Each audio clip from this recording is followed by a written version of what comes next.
많은 사역을 하신 예수님은 고향으로 발걸음을 옮기셨습니다. 마가복음 6장 1절에 보면 예수께서 그곳을 떠나 고향으로 가셨습니다. 예수의 제자들도 동행했습니다. 참 인간적인 모습을 볼 수 있습니다. 예수님도 고향을 찾으셨다는 것이죠. 제자들도 동행을 했습니다. 고향이란 어떤 것입니까? 어머니의 품과 같은 것입니다. 고향이란 말은 어머니와 같은 의미를 갖지요. 쉴 수 있고 또 위로받을 수 있는 곳입니다. 우리들도 설날이나 보름이 되면, 추석이 되면 그렇게 먼 곳에 있을지라도 교통 대란이 있어서 이 고속도로에서 시간을 다 보내고 파죽음이 돼도 애들을 끌고 고향으로 가는 이유가 거기에 있지 않겠습니까?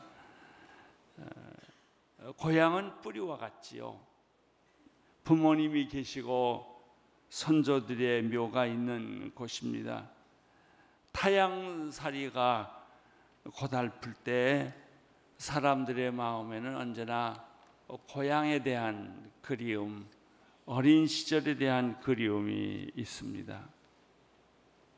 예수님께서도 고향으로 가셨는데 예수님의 행보는 조금 특이했습니다.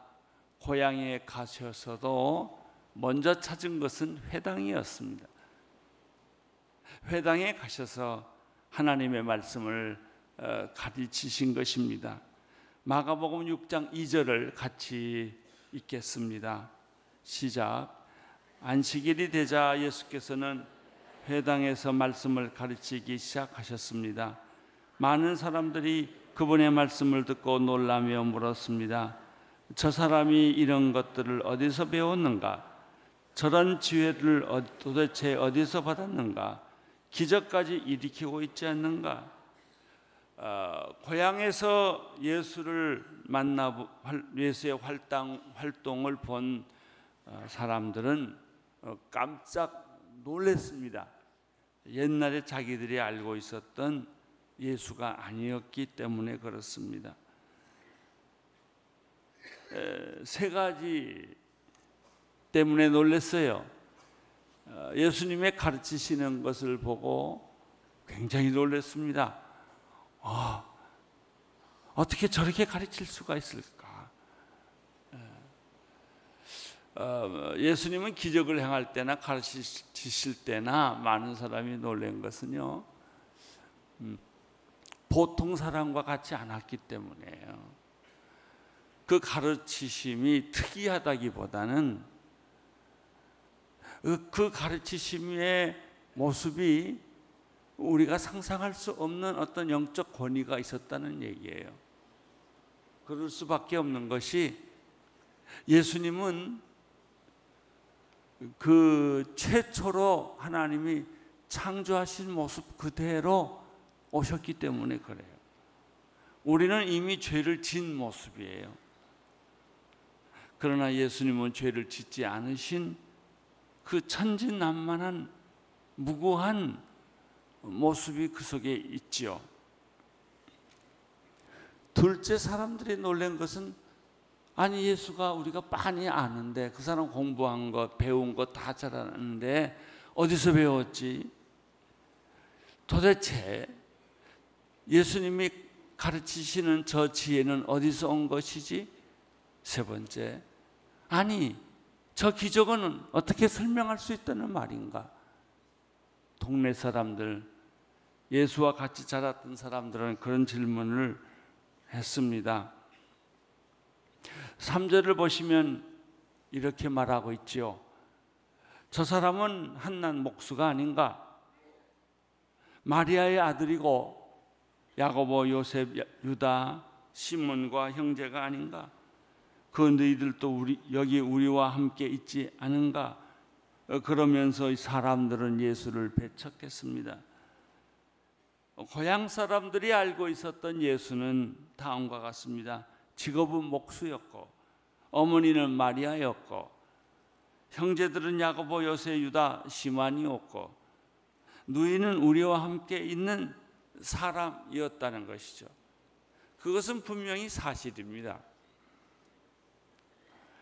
등잔빛이 어둡다는 격으로 가장 가까이 있는 동네 사람들이 예수님이 하나님의 아들 되심을 알지 못하고 자기들과 같은 비슷한 평범한 사람이라고 생각을 한 것이죠.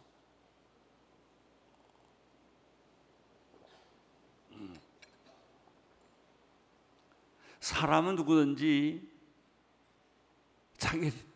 자기를 못 알아보거나 자기의 정체성을 인정받지 못할 때는 굉장히 속이 상하고 답답한 법입니다.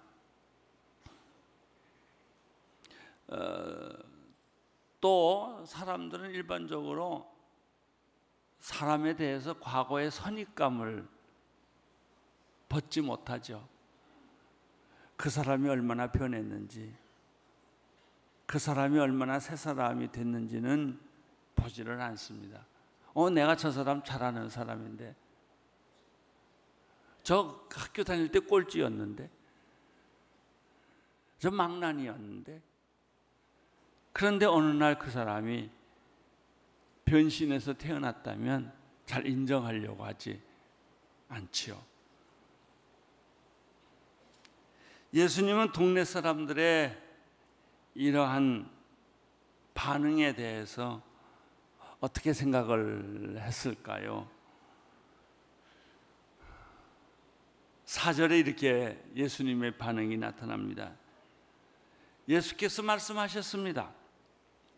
예언자는 자기 고향과 자기 친척과 자기 집에서 배척당하는 법이다. 이 말은 무슨 뜻일까요? 예수님은 이미 알고 있었다는 것이죠. 알고 있으면 덜 상처를 받습니다. 자신이 사람들에게 이해될 수 없었다는 것 아셨습니다. 우리의 신앙도 마찬가지입니다. 성령 받지 못한 사람들은요, 성령 받은 사람 이해 못해요.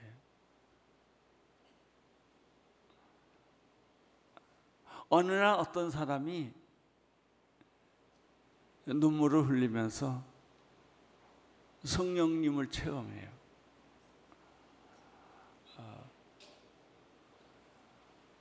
성령님이 내 안에 들어오셨어요. 가슴이 울렁거리고 설명할 수 없이 어떤 분이 그냥 내 안에 들어오셨어요. 나도 놀랬고 주변 사람도 놀란 거예요. 갑자기 내 머리가 회전을 하면서 사고방식이 변하고 내 마음이 변하고 내 인생이 변해가는 걸 자기가 느끼는 거예요. 와, 이게 무슨 일인가. 자기가 자기에게 설명이 안 돼요. 그렇게 내가 예수를 믿고 있었는데 어느 날 갑자기 불같이 성령님이 임하시는 것이죠. 그리고 이 사람은 변하기 시작해요. 그렇게 반항하던 불같이 화내던 성격이 없어지고요. 만사를 머리 받던 소리 지르던 성격이 없어지고요. 하나님에 대해서 조용해지고요. 긍정적이 되고요. 찬송가를 부르게 되고요. 내 인생의 모든 결정이 다 달라져요. 오랜 시간이 걸린 것이 아니었어요. 예.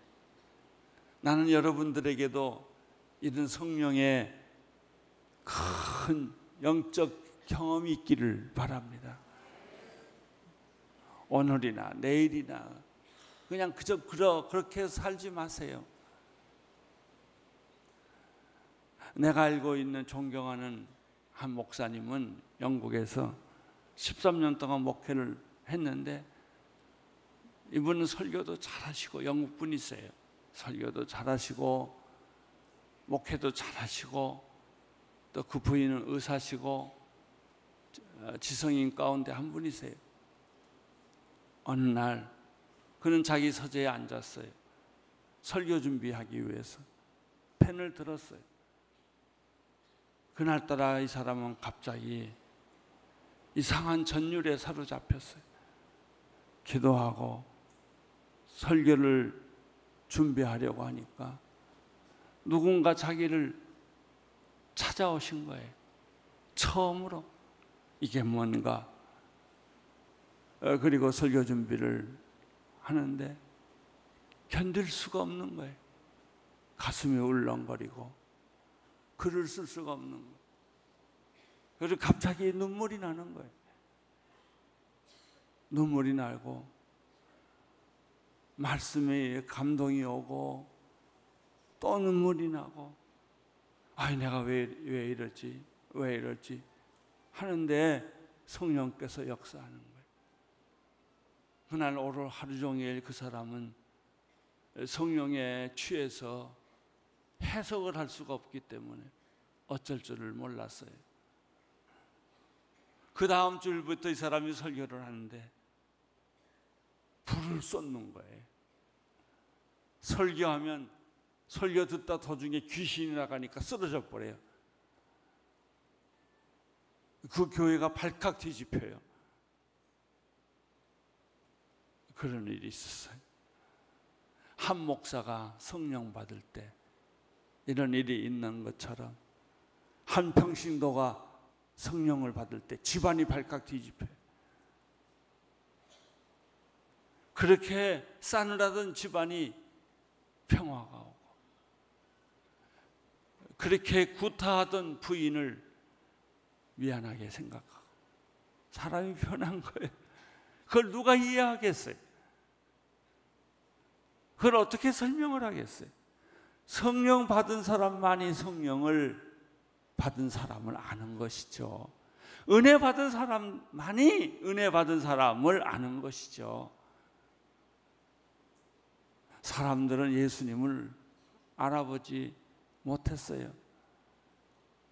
저 우리가 잘 아는 사람인데, 아니 근데 왜 저러지? 예수가 왜 저러지? 어떻게 기적을 행하지? 어떻게 저런 지혜로운 말을 하지? 그렇게 생각을 한 거예요. 그 사람이 하나님의 아들 예수라고 하는 사실을 제일 몰라봤던 사람들은 가족들이었고 친척들이었고 동네 사람들이었다. 여러분 주변에 있는 사람들이 언제 어떻게 변할지 모르니까 조심하게 관찰하세요. 내 부인이 언제 변할지 몰라요. 내 남편이 언제 변해서 돌아올지 모른다고요. 할렐루야. 그런 일이 되기를 바랍니다. 내 자신도 언제 변할지 모르게 되기를 바랍니다. 하나님이 여러분을 쓰시기를 원하면 하나님은 여러분에게 성령님을 부어주실 거예요. 아침일지 저녁일지 새벽일지 밤중일지 몰라요.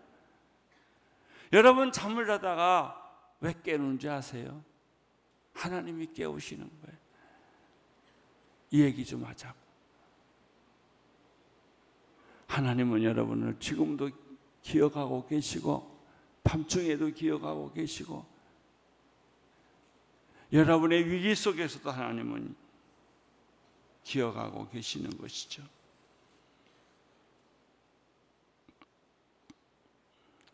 믿지 않으면 기적도 능력도 나타나지 않는 법입니다. 여러분에게 왜 능력이 나타나지 않느냐? 믿지도 않고 의지하지도 않기 때문에. 믿지 않는 곳에 기적도 능력도 나타나는 법은 없습니다. 예수님은 자기 고향에서 기적을 일으킬 수가 없었어요. 악한 도시에서는 기적을 일으켰지만 자기가 제일 사랑하는 그 고향에서는 기적이 없었다고요. 마가복음 5장 6장 5절 6절을 한번 같이 읽을까요? 시작. 예수께서는 그저 아픈 사람들 몇몇만 안수하고 고쳐 주실 뿐 아니 거기서 다른 기적을 일으키실 수 없었습니다. 그리고 예수께서는 그들이 믿지 않는 것에 놀라셨습니다.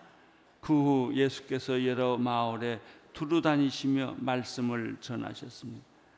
나는 여러분들이 우리 예수님께서 여러분 보고 안 놀래기를 바랍니다. 저렇게 교회 오래 다녔는데,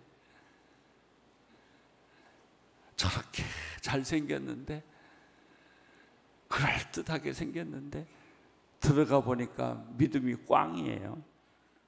아무것도 없어. 아니, 믿음이 있어야 걸지. 예수님도 너를 축복하고 너에게 기적을 베푸기 위해서는 당신의 마음속에 예수님이 기적을 일으킬 만한 뭔가 있어야 되는데 없어요. 예수님이 놀랬지요. 주고 싶은데 줄 수가 없어요. 믿음이 없으면 기적을 베풀 수가 없어요.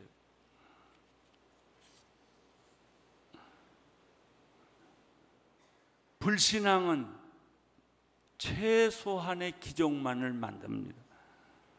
그래서 예수님은 자기 고향에서 최소한의 사람만 안수하고 기적을 베풀고 돌아왔어요.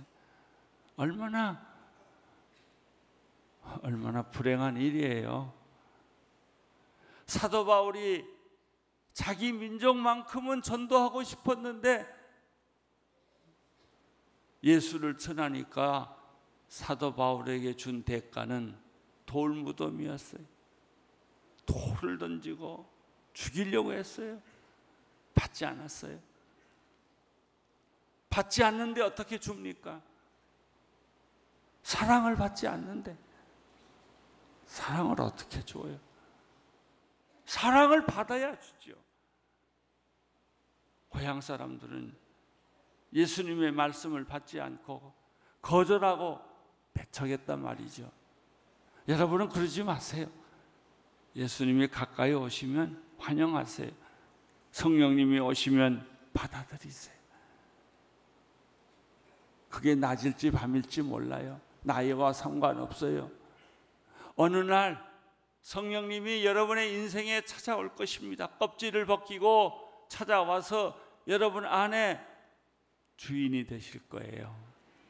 발걸음이 달라지고요, 눈동도가 달라지고요, 말이 달라질 것입니다. 사람들이 이해하든 이해하지 않던 예수님은 계속해서 전도하셨습니다. 말씀에 대한 열정이 있었습니다. 그 말씀에 대한 열정은 전도의 열심으로 바꾸어졌죠.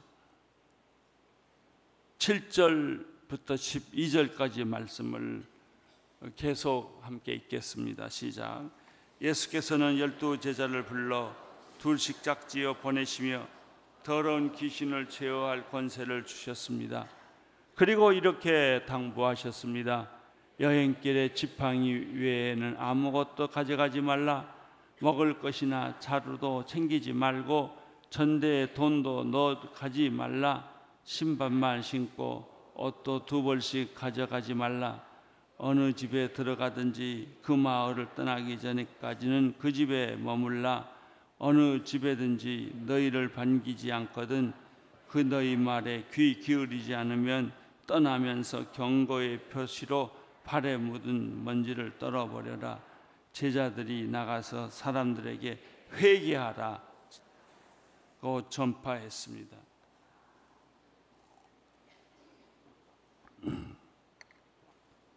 우리는 여기서 예수님의 7가지 전도의 원리를 발견합니다. 제가 대학생 때, 청년 때 거지전도라는 걸 했어요. 저희 제 멘토이신 김중곤 목사님이 대학생들 수백 명을 모아놓고 둘씩 짝을 지어서 전도를 내보냈어요. 일주일 동안. 조건은 딱 하나였습니다. 돈을 다 뺏어버린 거예요. 거지 전도하라는 거예요. 기차표 딱 하나만 주고, 그리고 하나님이 어떻게 하시는지 보라는 거예요. 황당했죠. 아니 어디 가서 전도를 하나. 그래서 그러나 이제 그런 훈련을 받았기 때문에 기차표 하나만 달랑 들고 떠나기 시작했어요. 강원도로, 제주도로. 그런데 이상해요. 가는 데마다 하나님의 천사들이 나타나서 먹을 것 주고 돈 주고 이렇게 전도를 했어요. 어떤 때는 비 오면 잠잘 데가 없어서 처마 밑에서 있고, 미안하다고 오늘 하룻밤만 재워달라고 그러기도 하고, 심지어 절에 들어가서 잤어요. 그러면서 전도했는데 어느 때보다도 강력하게 성령이 역사해서 기다렸듯이 사람들이 예수를 받아들이더라고요.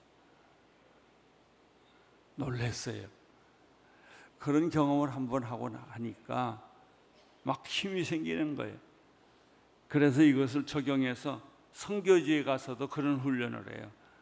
둘씩 짝을 지어주고 돈 안 주고 비행기 기차값만 주고 하루 종일 돌아다니다 오라고 그래요. 말도 안 되지요. 돈도 없지요. 황당하지요. 하나님 의지하고 해보라는 거예요. 성령 의지하고 해보라는 거예요. 오늘 예수님께서 제자들을 보내실 때 한 7가지 정도의 원리가 있어요. 첫째는 전도할 때 혼자서 하지 말라는 거예요. 둘씩 짝을 지어서 나가라는 것이죠. 왜 그랬을까? 전도는 영적 전쟁이기 때문에 혼자 하면 공격받기 쉽다는 거예요. 한 사람이 전도하면 한 사람은 저 뒤에서 기도해요. 두 사람이 막 전도하는 게 아니고요. 한 사람은 기도해 주는 거예요. 저도 그런 경험이 여러 번 있어요. 기도할 때 또 소리내서 기도하고 또 다 알게 기도하면 안 돼요. 몰래 딱 숨어서 눈 뜨고 기도하기도 하고 이렇게 응원해 주는 것이죠. 그럴 때 그 전도하는 사람들은 힘을 얻어요. 사실 전도하려고 시작하면요 괜히 두려워요. 저 사람이 안 믿을 거야. 저 사람이 내 말을 거부할 거야. 아니 해보지도 않고 그런 생각이 막 드는 거야. 저 사람은 이론이 많아. 제가 한 번은 숙대 앞에 전도하러 갔었는데 여자들이 그렇게 무섭게 보이더라고요. 하나도 예수 믿을 것 같지가 않아요. 그래서 할 수 없이 그 앞에 있는 빵집에 들어갔어요. 숨 좀 고르고 또 전도해 보려고. 그랬더니 거기에 두 청년이 앉아 있었어요. 하나는 군복을 입고 있었고 하나는 그냥 앉아 있었는데 가만 보니까 군복을 입은 사람은 곤드레 만드레가 돼 있고 한 사람은 정신이 말짱한데 이 사람은 예수를 잘 믿을 것 같은 생각이 들어요. 그래서 예수 잘 믿을 것 같은 생각이 든 사람에게 형씨 내가 좀 얘기해도 괜찮겠소? 해보래. 하나님은 당신을 사랑하시고 당신의 생애를 위하여 놀라운 계획을 가지고 계십니다. 그랬더니 이분이 듣는 척 하면서 안 들어요. 한참 있더니 그 얘기는 이 사람이 필요합니다. 그리고 자기는 슬쩍 빠져나가고 술 취해 있는 친구한테 싹 양보를 하는 거예요. 그 사람한테 또 전도를 했더니 이 사람이 술 취한 것 같은데 이 얘기를 들어요. 나중에는 술을 깨서 말짱이 들어요. 영접기도 하니까 다 따라해요. 그리고 그 눈에는 눈물이 있었어요.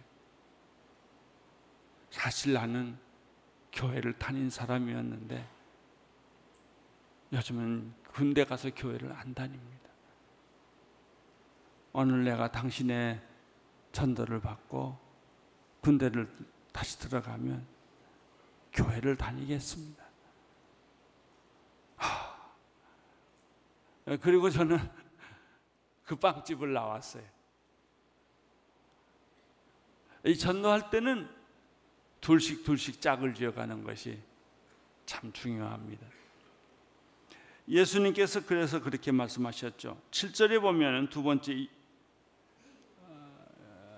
전도 방법이 나오는데 귀신을 제어하는 능력을 가져라 그랬습니다. 그렇습니다. 여러분, 마귀를 대적하는 능력만 있으면요 두려움이 없어져요. 무당을 만나도 두려움이 없고요, 어떤 귀신을 만나도 두려움이 없어요. 뭐 칠성 귀신, 무슨 귀신 해도 예수가 내 안에 있으면 두려움이 없어요.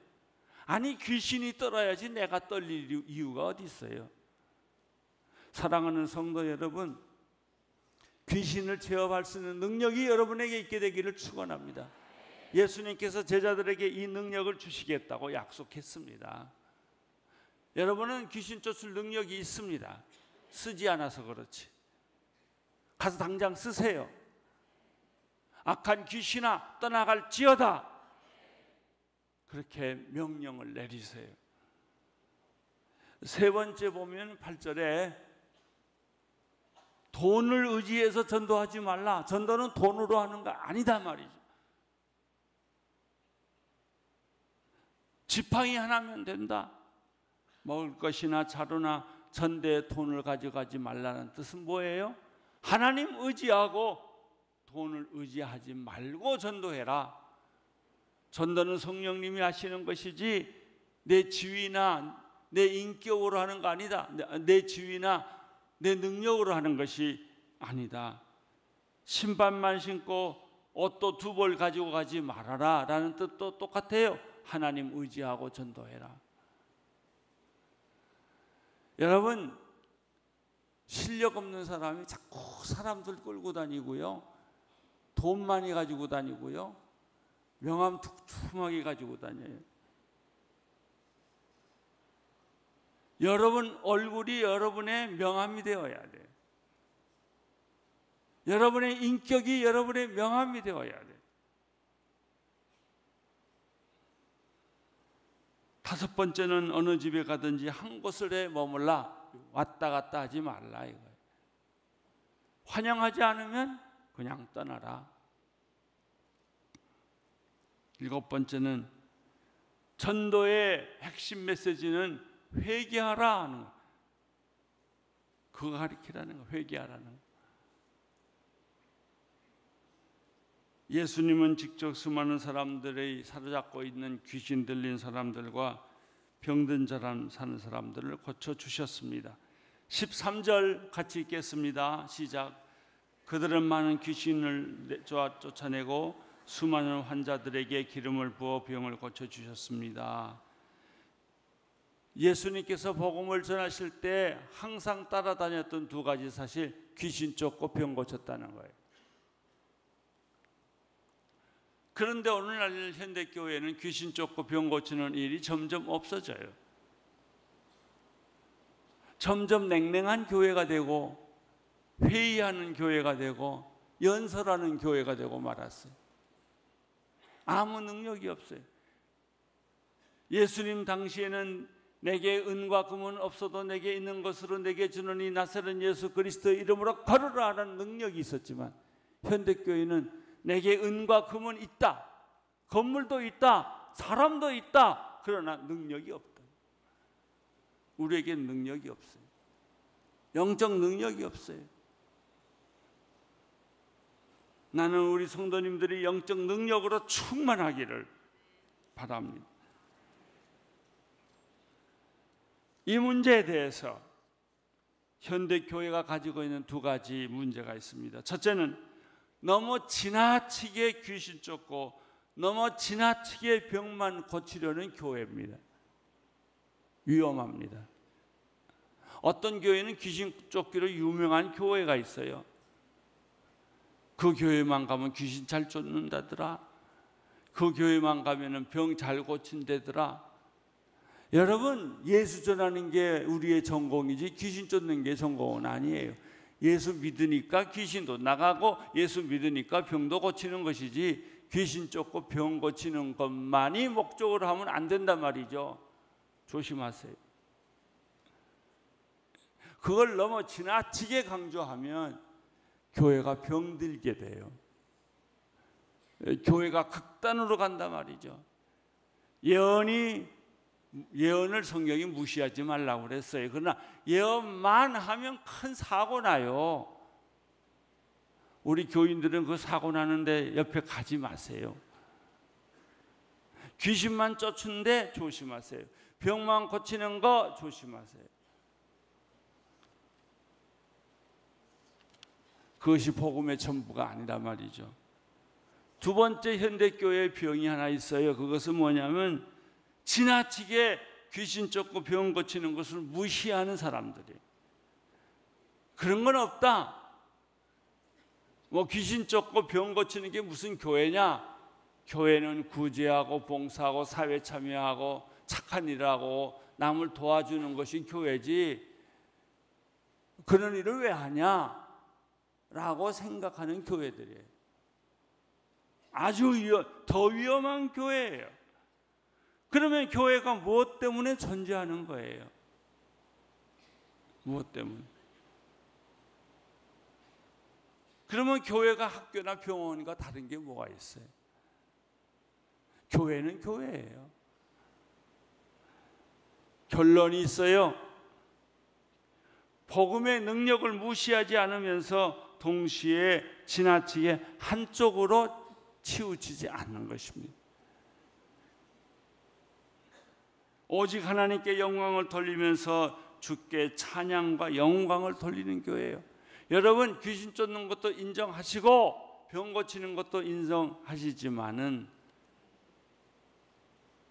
그러나 동시에 지나치게 하지 말라 말이죠. 지나치게. 그쪽으로만, 극단으로만 가지 말라는 거예요. 이단이 무슨 말인지 아세요? 달을 이자 끝단자예요. 99%가 같은데 끝에 가면 마지막 하나가 달라요. 그게 이단이에요. 그러니까 이단을 보면요, 자꾸 말해요. 우리는 너와 같다, 너와 같다 그래. 기독교와 같다. 우리는 이단 아니다. 우리 다 똑같이 너와 같은 말을 하지 않냐? 그리고 가서 마지막에 끝에 가서 딱 달라요. 저는 캐토릭의 성지를 많이 다녀봤고 캐토릭의 훈련을 여러 번 받아봤는데 전 재밌어요. 다 비슷한데 마지막 끝에 가서 마리아를 딱 갖다 내놔요. 그것만 안 내놨으면 참 좋겠는데 마리아를 믿으라는 거예요. 그래서 난 그것만 싹 빼지요. 연옥을 믿으라는 거예요. 그렇게 다 비슷한데 몇 가지를 싹싹 넣어놔요. 이단들이 그래요. 여러분, 우리들이 하나님을 믿을 때 병 고치고 귀신 쫓는 거 사실이에요. 그런 일이 있어요. 그러나 지나치게 가지 마세요.